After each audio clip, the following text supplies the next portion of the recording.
Hello guys, আসসালামু আলাইকুম। তোমাদের মাঝে আরেকটা অন্যরকম ভিডিও নিয়ে চলে আসলাম। সেটা হলো যাদের বাসায় আমার মতো এরকম নেট আছে তাদের জন্য এই ভিডিওটা। তো আমরা কি করব, নেটটা অনেক নড়াচড়া করে।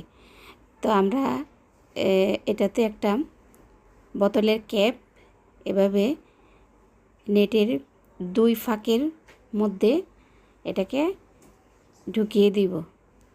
দেখো, ঢুকিয়ে দিলে নেটটা অনেক শক্ত হয়ে যায়, তো আর বিড়াল টিড়াল কোনো কিছু ঢুকতে পারে না।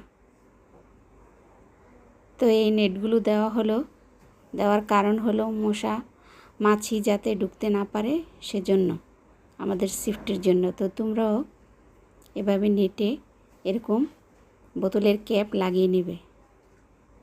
যদি ভিডিওটা ভালো লাগে তাহলে লাইক দিও। আল্লাহ হাফেজ।